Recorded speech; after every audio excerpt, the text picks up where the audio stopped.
The woman swings the broom in her hand and builds up her strength to poke it towards the front. These zombies are already stunned by the high voltage on the fence, so it's easy to clean them up. They were the X squad on their way to California, and they happen to be taking a break in this house. Garnett and Roberta are keeping watch outside. The rest of the team is more comfortable. Doc and Murphy are playing cards and gambling. Upstairs, Addie and Mac were busy enjoying themselves, while 10K and Cassandra were fast asleep. It had been a while since they felt this secure. Indeed, it was a good place. The scattered zombies couldn't break through the electrified fence. However, the weather didn't seem friendly. Dark clouds covered the sky, accompanied by the rumbling sound of thunder. Half an hour later, the worst happened. Garnett and Roberta's expressions changed as they pulled out their guns and killed the approaching zombies. But the sound of gunfire attracted even more zombies. Realizing the dire situation, they quickly rushed into the house, alerting their teammates to gather their belongings and retreat. Murphy and Doc reacted the fastest and took the poker and medicine with them.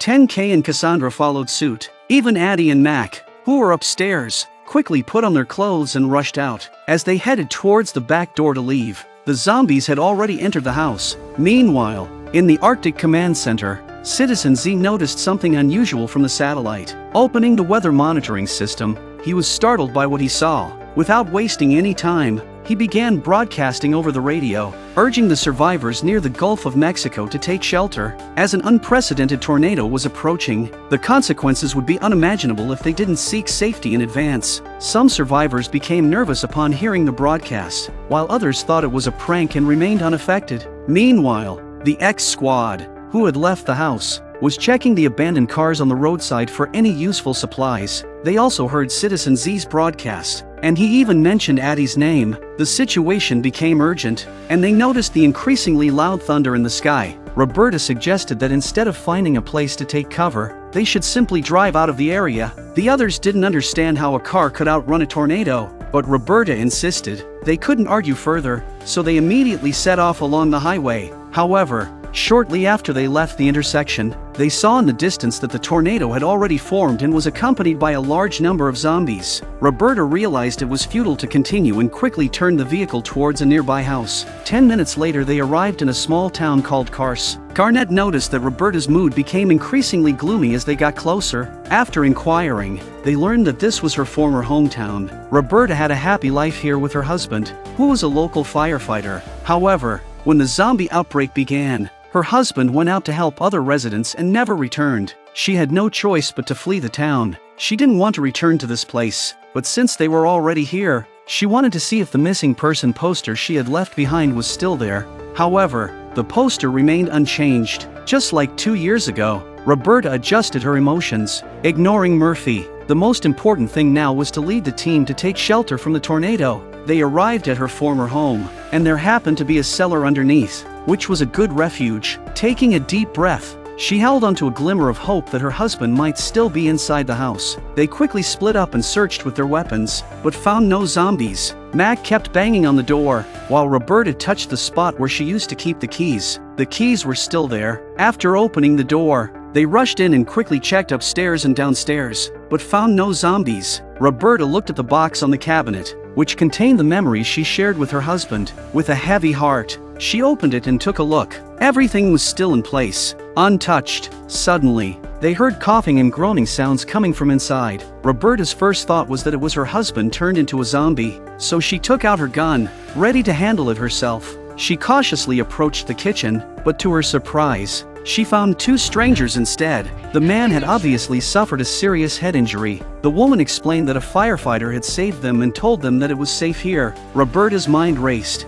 realizing that the firefighter could very well be her husband. Roberta quickly took out a photo and asked the woman if the man in the picture was the one who helped her. However, the woman couldn't be certain because the person who helped her was wearing a helmet. Roberta smiled, understanding that she didn't receive a definite answer, but only her husband would have brought them to this place. By now, the weather outside was becoming increasingly severe, with the wind howling and the trees rustling. Their next step was to prepare to enter the basement. However, 10K and Cassandra had already checked the kitchen and found a stockpile of water and food but no batteries or medical supplies. Garnett believed they needed to restore communication equipment and contact Citizen Z. He instructed 10K and Cassandra to search nearby for a radio and return before the tornado arrived. As for the severely injured man, he's hallucinating and even starting to talk gibberish. Murphy, mocking as always, made sarcastic remarks. Doc suggested that if they had the right medication or a first aid kit, they might be able to save the man's life. Roberta immediately thought of the fire station where her husband used to work, as there would likely be these items there. Garnett understood Roberta's intention and instructed Mac to lock the basement and keep an eye on the man. If he turned into a zombie, they couldn't afford to show any mercy. After giving the instructions, Garnett and Roberta braved the strong winds and ran out, aiming to return before the full force of the storm hit. In reality, Roberta also wanted to see if she could find any traces of her husband while outside. However, their journey was not smooth, as they encountered several zombies along the way, and while they were out there, Mac and the others were getting ready. The only exception was Murphy, who felt something was off with his body. When he looked in the mirror, he noticed dark spots on his face, and his teeth showed signs of looseness. Murphy immediately realized it was the aftermath of being bitten by a zombie, the biggest nightmare he had ever faced since birth. Murphy began to panic, wondering what would happen if he turned into a zombie. To make matters worse, he lightly tugged at his hair, only to see large clumps falling out. The sky roared with thunder as a massive tornado brewed,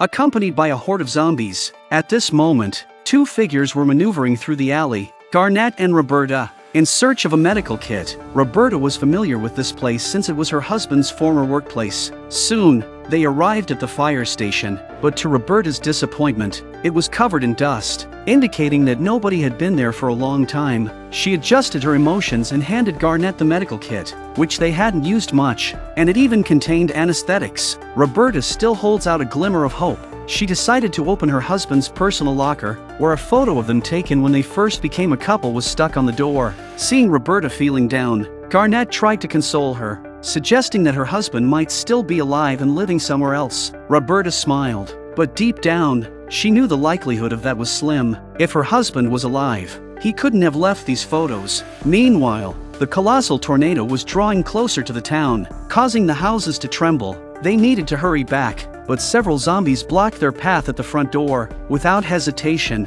Roberta made the decision to lead Garnett through another door, but as soon as they opened the door, two firefighter zombies jumped on them and they had to try to close it again. Suddenly a zombie fell behind them and the door was knocked open. Fortunately, there were only 4 zombies in total, and they drew their pistols to shoot. After firing just 2 shots, they ran out of bullets and had to resort to using their melee weapons against the zombies. Being seasoned fighters, they initially thought taking care of 4 zombies would be a piece of cake. However, these zombies were wearing helmets, making it difficult to land a killing blow. Luckily, Garnett managed to find a firefighting axe and used brute force to break through their defenses. Meanwhile, in the basement, Mac and the others had brought the injured man down. Unfortunately, the man's condition seemed to be worsening as he continued to speak incoherently. Doc, not being a real doctor but having seen a similar situation in a movie, suspected that the man was experiencing increased intracranial pressure, causing his brain to be overwhelmed. When asked about a solution,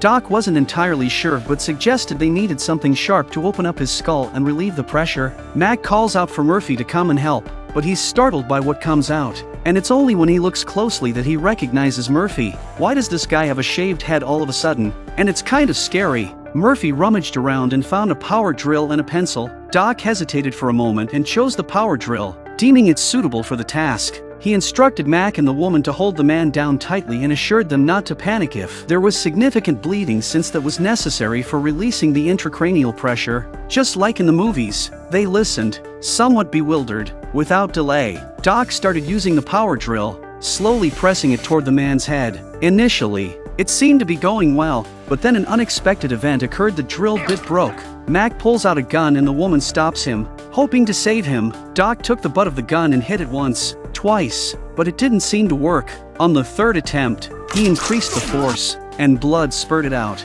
splattering them. The man actually opened his eyes, indicating that it might have worked to some extent, but now the drill has become a problem. It's not right to pull out or not to pull out. They're out of ideas. 2. Garnett and Roberta rushed back in a fire truck as the storm approached. They had just stepped out and noticed that the massive tornado was getting closer, with some dark figures swirling within it. They had a dreadful suspicion: zombies. It was really zombies. If they were accidentally smashed to death, how wrong it would be!